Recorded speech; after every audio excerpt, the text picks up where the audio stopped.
बिस्मिल्लाहिर्रहमानिर्रहीम। आज हम पढ़ेंगे nucleus. Nucleus was discovered by Robert Brown in 1831. It is the most important and prominent part of the cell which controls all the activities of the cell.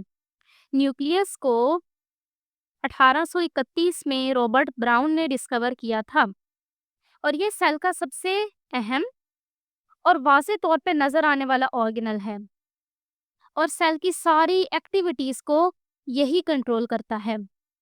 क्यों? क्योंकि इसके अंदर होता है डीएनए। आपको पता है ना, डीएनए एक चीज़ होती है और एक ऑर्गेनिज्म की सारी मालूमात उसी के अंदर होती है। तो इसलिए न्यूक्लियस सेल की सारी एक्टिविटीज़ को कंट्रोल करता है। वैसे तो न्यूक्लियस दिखने में गोल होता है, स्फेरिकल, लेकिन कुछ सेल्स के अंदर इसकी लोब भी होती है, यानी एक तरफ से थोड़ा सा निकला हुआ होगा ऐसे। फिर आगे लिखा हुआ है कि यूकेरियोटिक सेल के अंदर न्यूक्लियस के अंदर क्या क्या चीज़ें होती हैं। यूकेरियोटिक सेल के अंदर एक तो होती है न्यूक्लियर मेम्ब्रेन और न्यूक्लियोप्लाज्म। ये फ्लूइड होता है जो अंदर भरा होता है न्यूक्लियस के। न्यूक्लियोलाई होता है, क्रोमैटिन होता है। ये चार चीज़ों के नाम लिखे हुए हैं यहाँ पे। ये यूकेरियोटिक सेल के न्यूक्लियस के पार्ट्स हैं। प्रोकैरियोटिक सेल का न्यूक्लियस बिल्कुल सिंपल सा होता है। कैसा होता है वो बाद में देखेंगे। यहाँ पिक्चर भी देखिए न्यूक्लियस की बनी हुई है। ये जो आपको इस तरह की तस्वीर बनी हुई नज़र आ रही है, ये असल में उन्होंने खोल के बनाया हुआ है न्यूक्लियस को, ताकि हमें अंदर का सामान भी नज़र आ सके। सबसे पहले है nuclear membrane. It is the double membrane envelope work as the boundary of nucleus.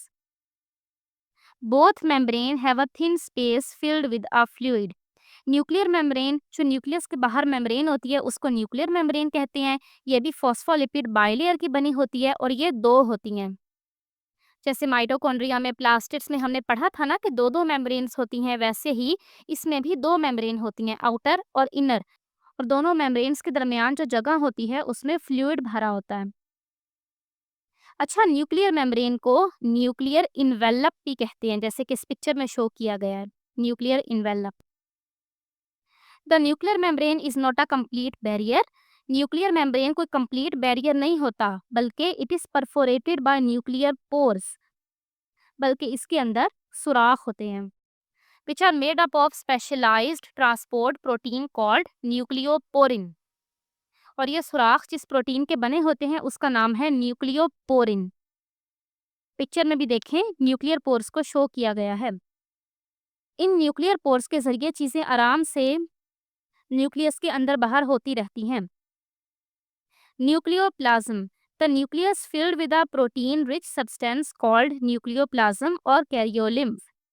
जैसे देखिए हमारे सेल के अंदर फ्लूइड भरा होता है ना सारा, जिसको हम कहते हैं साइटोप्लाज्म, वैसे ही न्यूक्लियस के अंदर भी सारा एक फ्लूइड भरा होता है जिसको कहते हैं न्यूक्लियोप्लाज्म, या इसका दूसरा नाम होता है कैरियोलिम्फ। और ये न्यूक्लियोप्लाज्म प्रोटीन रिच होता है, यानी इसमें प्रोटीन बहुत ज़्यादा क्वांटिटी में मौजूद होते हैं। It is a mixture of protein, इसमें प्रोटीन होता है, DNA, RNA polymerase enzymes, nucleotides और कुछ मेटल आयंस मौजूद होते हैं। उसके अलावा हिस्टोन प्रोटीन भी होती है, नॉन हिस्टोन प्रोटीन भी मौजूद होती है। ये हिस्टोन प्रोटीन का नाम है। Therefore it is slightly different in composition from cytoplasm. तो इसलिए कंपोजिशन के हिसाब से न्यूक्लियोप्लाज्म साइटोप्लाज्म से डिफरेंट होता है, क्योंकि साइटोप्लाज्म में ये न्यूक्लियोप्लाज्म जैसी चीज़ें नहीं होती हैं, हिस्टोन प्रोटीन होना, डीएनए होना। नेक्स्ट है nucleolus. Within the nucleus is a spherical structure called nucleolus. There may be more than one nucleoli in one nucleus. Nucleus के अंदर एक स्फेरिकल चीज होती है, जैसे इस पिक्चर में देखें, इसका नाम होता है न्यूक्लियोलस। एक न्यूक्लियस के अंदर एक से ज्यादा न्यूक्लियोलस भी मौजूद हो सकते हैं। न्यूक्लियोलस एक को कहते हैं, न्यूक्लियोलाई उसका प्लूरल होता है, यानी ज्यादा सारे nucleolus. Their number varies in different kind of cells. एक न्यूक्लियस में कितने न्यूक्लियोलाई होंगे ये डिपेंड करता है सेल पे, अलग अलग सेल्स में अलग अलग क्वांटिटी होती है। अच्छा, न्यूक्लियोलस जब सेल डिवीजन होती है, यानी जब सेल डिवाइड हो रहा होता है, तो ये डिसअपीयर हो जाता है और बाद में रीअपीयर हो जाता है। न्यूक्लियोलस किस चीज़ का बना होता है? न्यूक्लियोलस डिफरेंट टाइप के आरएनए का बना होता है और ये राइबोसोम्स बनाता है। इसलिए न्यूक्लियोलस को राइबोसोम फैक्ट्री भी कहते हैं, क्योंकि इसमें राइबोसोम बनते हैं। फिर नेक्स्ट चीज क्रोमैटिन क्या होता है? The nucleus contains numerous fine strands in the form of network through out nucleoplasm called chromatin network और न्यूक्लियर रेटिक्यूलम। न्यूक्लियस के अंदर भी पतले पतले से धागों का एक नेटवर्क मौजूद होता है, जिसको कहते हैं क्रोमैटिन नेटवर्क या फिर न्यूक्लियर रेटिक्यूलम। जैसे कि इस पिक्चर में भी देख लें आप, it can be seen only in non dividing cell. Chromatin network सिर्फ नॉन डिवाइडिंग सेल में नजर आता है। क्यों? क्योंकि जब सेल डिवाइड होने लगता है तो ये क्रोमैटिन नेटवर्क क्रोमोसोम्स में कन्वर्ट हो जाता है, तो फिर हमें क्रोमोसोम्स नजर आते हैं, क्रोमैटिन नेटवर्क नहीं नजर आता। अच्छा, ये नेटवर्क किस चीज का बना होता है? ये नेटवर्क बना होता है क्रोमैटिन मटेरियल का। क्रोमैटिन मटेरियल क्या है? डीएनए और histone protein. During cell division, the chromatin network break into specific number of threads which start coiling and condensation. After condensation, it becomes chromosome. जब सेल के division का time आता है तो ये क्रोमैटिन नेटवर्क ब्रेक होके कुछ धागों की शक्ल में आ जाता है। पहले क्रोमैटिन नेटवर्क सारा ही तकरीबन आपस में जुड़ा होता है, तो इसलिए पहले तो वो ब्रेक होगा ताकि उसके ज़्यादा सारे पार्ट्स बने। फिर उस धागे नुमा स्ट्रक्चर की कॉइलिंग होगी, वो धागा कॉइल होगा, कंडेंस होगा, यानी कि अपने आप को टाइटली पैक करेगा ताकि वो बहुत थिक स्ट्रक्चर बन सके। और इस तरह से ये क्रोमैटिन नेटवर्क क्रोमोसोम में कन्वर्ट हो जाएगा। जैसे देखिए, ये है क्रोमैटिन नेटवर्क और ये है क्रोमोसोम। क्रोमोसोम्स थिक थ्रेड्स होते हैं made up of highly condensed chromatin material at the time of cell division, क्योंकि ये हाईली कंडेंस्ड क्रोमैटिन मटेरियल से बने होते हैं। The chromosome in the beginning of cell division consists of two genetically identical threads attached at least at centromere called chromatids और sister chromatids। देखिए, ये जो क्रोमोसोम हमें नजर आता है, ऐसा लग रहा है ना कि दो थ्रेड्स आपस में जुड़े हुए हैं बीच में से। तो देखिए, असल में ना क्रोमोसोम होता तो एक ही है। सेल डिवीजन टाइम पे ये क्रोमोसोम अपनी डुप्लीकेट कॉपी बना लेता है और उसको अपने साथ जोड़ लेता है, और जिस पॉइंट से ये अपने साथ उसको जोड़ता है उसको कहते हैं सेंट्रोमियर। और ये जो दो एक जैसे क्रोमोसोम आपस में जुड़े हुए हैं, इनको हम कहते हैं सिस्टर क्रोमैटिड्स। क्योंकि दोनों सेम है ना, इसलिए ये नाम रखा गया है। तो ये दो क्रोमैटिड्स बने, फिर सेंट्रोमियर के जरिए आपस में जुड़ गए, तो इसकी वजह से ये जो साइडों पे स्ट्रक्चर निकले हुए हैं ना, इनको हम कहते हैं आर्म। एक क्रोमैटिड में दो आर्म्स होते हैं और यहाँ दो क्रोमैटिड्स आपस में जुड़े हुए हैं ना, तो टोटल आर्म्स हो गए 4।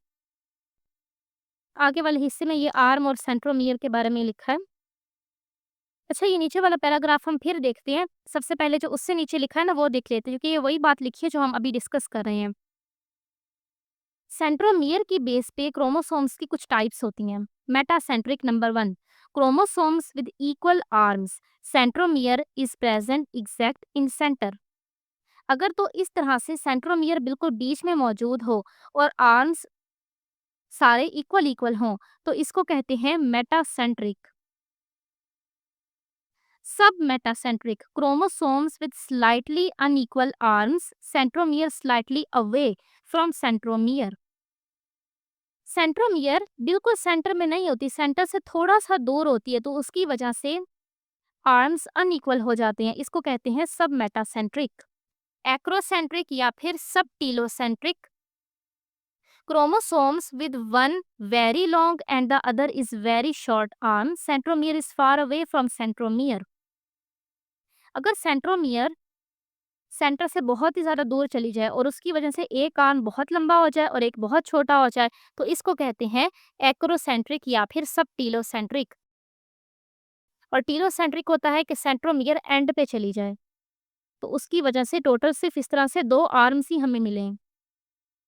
जैसे कि आप इस पिक्चर में भी देख सकते हैं कि सेंट्रोमियर यानी कि वो पॉइंट जहां से दोनों क्रोमैटिड्स आपस में जुड़े हुए हैं, वो बिल्कुल एंड पे मौजूद है। चलिए अब इस पैराग्राफ को देखते हैं। Chromosome contains the heredity units called jeans. Chromosome के ऊपर हेरिडिटी यूनिट्स होती हैं जिनको जीन्स कहते हैं। देखिए क्रोमोसोम्स डीएनए के बने होते हैं ना, और डीएनए के पास सारी मालूमात होती है। तो जीन डीएनए का एक छोटा सा पार्ट होता है जिसके पास एक खास तरह की मालूमात होती है। जैसे समझ लें कि एक जीन है हमारे पास हेयर कलर के लिए, कोई जीन है आई कलर के लिए, एक जीन है ब्लड ग्रुप टाइप के लिए। ऐसे एक जीन के पास एक खास तरह की इंफॉर्मेशन होती है और ये जीन डीएनए का पार्ट होता है। तो इस तरह से एक क्रोमोसोम पे काफी सारे जीन्स मौजूद होते हैं। The position of genes on chromosome called gene locus. Chromosome पे जीन की पोजीशन कि ये वाला जीन कहाँ पे मौजूद है उसको कहते हैं gene locus. Chromosome carry the heredity information from generation to generation. आपको पता है ना, पेरेंट्स से ऑफस्प्रिंग के अंदर उनका डीएनए ट्रांसफर होता है। तो इस तरह से क्रोमोसोम की शक्ल में मालूमात अगली नस्लों तक ट्रांसफर होती है। The chromosomes number vary from species to species, that is 8 in fruit fly, 14 in sweet pea, 20 in corn cells, 46 in humans. अलग अलग स्पीशीज में क्रोमोसोम नंबर अलग अलग होते हैं। जैसे कि हमारे अंदर टोटल क्रोमोसोम्स होते हैं 46। अब आगे प्रोकैरियोटिक सेल और यूकैरियोटिक सेल के बारे में कुछ फर्क लिखा गया है। प्रोकैरियोटिक सेल में है cell has primitive type of nucleus. इनके सेल का न्यूक्लियस प्रिमिटिव होता है। प्रिमिटिव कहते हैं कोई चीज जो ओल्ड हो, जो पहले अपीयर हुई हो और उसके अंदर कोई भी डेवलपमेंट ना हुई हो, यानी कि बिल्कुल सिंपल स्ट्रक्चर हो उसका। That is does not bounded by nuclear membrane. इनके न्यूक्लियस में न्यूक्लियर मेम्ब्रेन नहीं होती, जबकि यूकैरियोटिक सेल में ट्रू न्यूक्लियस होता है, न्यूक्लियर मेम्ब्रेन होती है। फिर प्रोकैरियोटिक सेल में न्यूक्लियोप्लाज्म न्यूक्लियोलस एब्सेंट होते हैं, यूकैरियोटिक सेल में प्रेजेंट होते हैं। Only one circular long interwoven DNA is present as chromatin material. इनका क्रोमेटिन मटेरियल कैसा होता है? इनका डीएनए सर्कुलर होता है, दिखने में लंबा सारा होता है और इंटरवोवन होता है, आपस में उलझा हुआ होता है। जबकि हमारे अंदर जब सेल डिवीजन का टाइम आता है तो काफी सारे हमारे क्रोमेटिन मटेरियल से क्रोमोसोम्स बन जाते हैं। प्रोकैरियोटिक सेल के क्रोमेटिन मटेरियल में हिस्टोन प्रोटीन नहीं होती, सिर्फ इनका डीएनए होता है, जबकि हमारे अंदर डीएनए हिस्टोन प्रोटीन दोनों होते हैं। प्रोकैरियोटिक सेल में मेम्ब्रेन बाउंडेड ऑर्गेनल्स जैसे कि एंडोप्लाज्मिक रेटिकुलम, गोल्जी सोम यानी कि गोल्जी अपैरेटस, माइटोकॉन्ड्रिया, प्लास्टिड, ये सब चीज़ें नहीं होती, यूकैरियोटिक सेल में होती हैं। प्रोकैरियोटिक सेल में मीजोसोम्स होते हैं, यूकैरियोटिक सेल में वो नहीं होते। मीजोसोम्स प्लाज्मा मेम्ब्रेन की इनफोल्डिंग्स होती हैं। तो ये था हमारा आज का टॉपिक। अस्सलाम वालेकुम।